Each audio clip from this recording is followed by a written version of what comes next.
Coaching institutes की अलग centres में अलग फीस क्यों? भारत के हर एक गली में आपको एक ना एक कोचिंग के होर्डिंग्स ज़रूर दिखेंगे।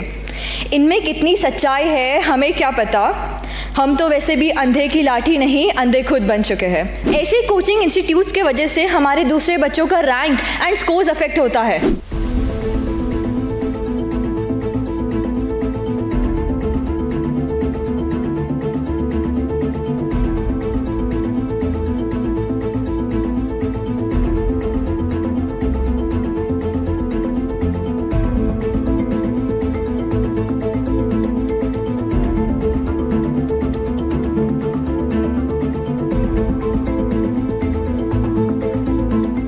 एक और स्टूडेंट ने की आत्महत्या।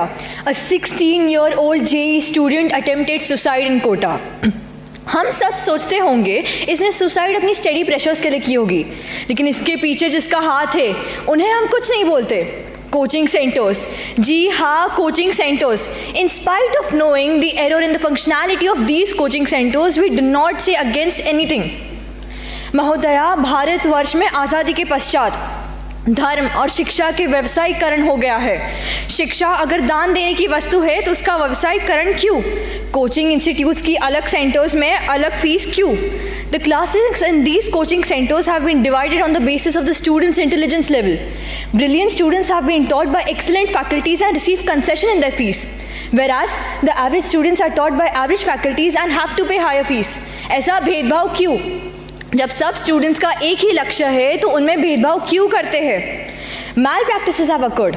IIT कानपुर में मीटिंग 7 बजे से लेकर 7:30 बजे तक चली और उसके पश्चात ही ये घोषित किया कि IIT का पेपर कैंसिल है। मीटिंग पेपर लीक की वजह से हुई थी।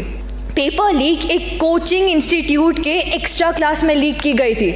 ऐसे कोचिंग इंस्टीट्यूट्स के वजह से हमारे दूसरे बच्चों का रैंक एंड स्कोर्स अफेक्ट होता है, yet we don't speak against them. The coaching centers should be monitored by the government officials। The coaching centers teach only core subjects to them, whereas the students have to appear for other languages as well। Coachings को ये लगता है कि वो उन्हें entrance test के लिए तैयार कर रहे हैं, लेकिन उनकी 12th का क्या? उन्हें अपनी सिलेबस में रीजनल लैंग्वेजेस भी ऐड करना चाहिए। The coaching centers have unplanned schedules with the students studying for 18 hours a day, 7 days a week with no time for leisure।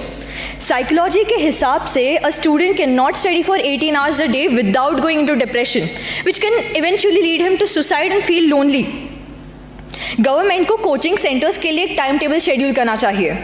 In January this year, the Union Ministry of Education issued strict guidelines that institutions cannot issue misleading government's advertisements about guaranteeing ranks and good marks। फिर भी भारत के हर एक गली में आपको एक ना एक कोचिंग के होर्डिंग्स ज़रूर दिखेंगे। इनमें कितनी सच्चाई है हमें क्या पता, हम तो वैसे भी अंधे की लाठी नहीं अंधे खुद बन चुके हैं। जय हिंद, थैंक यू।